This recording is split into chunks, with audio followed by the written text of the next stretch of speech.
В Абхазии впервые на официальном уровне прозвучало заявление о том, что россияне якобы стали угрозой национальной и экономической безопасности республики. Это не журналистское преувеличение, а прямая и жесткая риторика, озвученная через государственные СМИ. Отношения между Абхазией и Россией, которые долгие годы считались особенными, сегодня стремительно обостряются. Риторика местных чиновников становится все более острой. Однако за громкими словами скрывается важный нюанс, который часто упускается. Речь идет не о выдумке или фрагменте телешоу. Россияне, которые десятилетиями были основным источником дохода для курортного сектора Абхазии, теперь названы фактором прямой и системной угрозы. Эту громкую формулировку озвучил не кто-то посторонний, а директор фонда кино Абхазии Александр Басария. Его слова прозвучали неожиданно и вызвали широкий резонанс. Российские туристы создают угрозу национальной и экономической безопасности Абхазии, заявил он открыто и без экивоков. На первый взгляд может показаться, что речь идет о санкциях или иностранном вмешательстве. Но суть заявления иная. Под удар попали именно туристы из России, которые каждый год тысячами приезжают в Абхазию отдыхать. По словам Басарии, российские отдыхающие предпочитают не интегрироваться в местную инфраструктуру, они проживают в изолированных отелях, не посещают традиционные кафе и рестораны, игнорируют услуги местных гидов и экскурсоводов. Все это, как он утверждает, лишает дохода местный малый бизнес, который и составляет основу экономики республики. Однако куда более серьезное обвинение Басария выдвинул в адрес российских туроператоров. По его версии, крупные российские компании умышленно демпингуют, искусственно занижают цены на жилье, питание и развлечения, тем самым разрушая внутренний рынок туриндустрии Абхазии. Он назвал это явление олигархическим туризмом и потребовал радикального решения – разорвать все соглашения с российскими туркомпаниями в одностороннем порядке. Что это – эмоциональный выпад, политический жест или шаг к экономической изоляции? Однозначного ответа пока нет. Но факт очевиден. Впервые на официальном уровне россияне названы угрозой для государства, которое они поддерживали рублем на протяжении десятилетий. По примерным оценкам, российские туристы ежегодно приносят в бюджет республики миллиарды рублей. Некоторые аналитики считают, что экономическая часть в этом скандале – лишь верхушка айсберга. Александр Басария известен как оппозиционный деятель, который проиграл президентские выборы в 2024 году. Поэтому часть экспертов уверена, это заявление – не столько экономическая претензия, сколько попытка раскачать внутреннюю политическую ситуацию и набрать очки на антироссийской риторике. И вот здесь начинается самое важное и, без преувеличения, тревожное. В Абхазии, которая много лет видела в России основного союзника, инвестора и гаранта своего фактического суверенитета, все чаще звучат заявления, от которых даже самые выдержанные российские дипломаты невольно морщатся. Это не слухи, не анонимные комментарии, а открытые заявления официальных лиц. Обычный турист из России, человек, который приезжает с семьей на море, вдруг объявлен угрозой для национальной и экономической безопасности республики. Это уже нельзя списать на недопонимание, это оформленная политическая позиция. И дело не в том, что резкие слова пишет кто-то в соцсетях, их произносит руководитель государственного фонда, их озвучивают на абхазском телевидении и обсуждают в кабинетах чиновников. Это значит только одно – внутри Абхазии шаг за шагом формируется новый политический настрой, все больше отворачивающийся от Москвы. На первый взгляд это кажется нелогичным. Абхазия хочет снизить зависимость от России, но за годы так и не выстроила жизнеспособной альтернативы. В республике до сих пор нет экономики, способной работать без внешней помощи, и нет внутреннего рынка, который мог бы стабилизировать доходы. Но вместо того, чтобы развивать связи с Россией, страной, с которой Абхазию связывает и общая граница, и язык, и поток туристов, тон внутри республики становится все холоднее, резче, а порой и откровенно враждебным. Риторика про угрозу, анклавы и вредные привычки туристов – это не случайность. Это открытое недовольство самим фактом российского присутствия, даже если речь идет всего лишь о мирных отдыхающих на пляже. Все больше людей из абхазской верхушки видят в российском влиянии не поддержку, а зависимость, которая мешает им развивать самостоятельную политику. Если раньше такие мысли звучали полушепотом за закрытыми дверями, сегодня они звучат с трибун и в эфирах. И что самое примечательное, никакого плана «Б» не предлагается.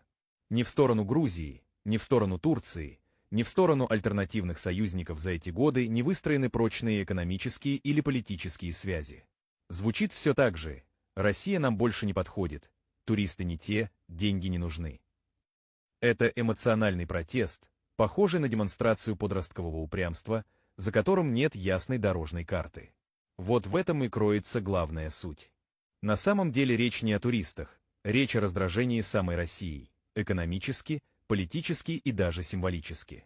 Абхазия хочет сбросить с себя имидж зависимой территории, но делает это не через созидание, а через демонстрацию обиды и отказа.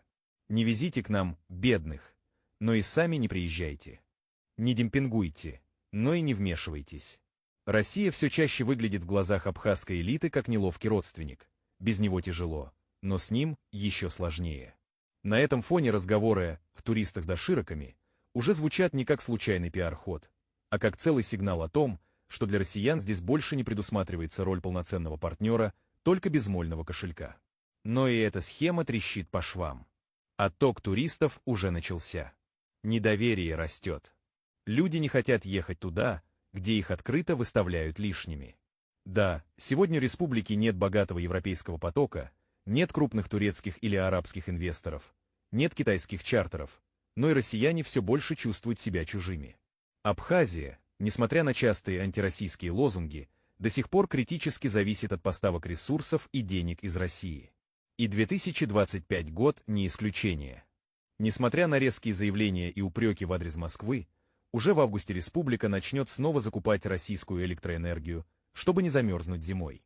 Президент Бадра Гунба прямо подтвердил, с октября Ингурская ГЭС, главный источник генерации, ежегодно сбавляет мощность из-за низкой воды.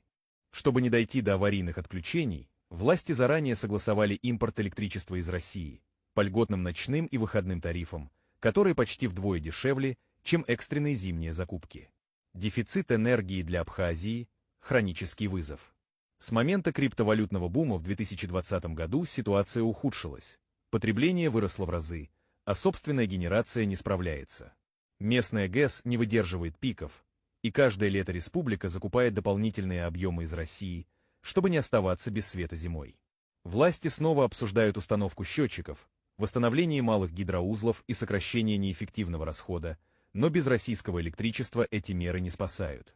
Последняя зима показала это особенно жестко. Веерные отключения по 4-6 часов в сутки, закрытые школы и сотни домохозяйств без света. В этом и есть ключевой парадокс. На фоне резких слов и символических демаршей против Москвы Абхазия остается энергетически привязана к российским линиям и подстанциям. В Сухуми все громче звучат слова о разрыве зависимости, но если убрать российский импорт, республику ждут холод и тьма. Это не политический трюк, это реальная угроза обрушения и без того слабой инфраструктуры. Россия продолжает поставлять, Абхазия вынуждена покупать, уже с августа, чтобы дотянуть до весны. При этом официальный тон все больше уходит в сторону демонстративного дистанцирования от Москвы и политически, и символически, и даже ментально.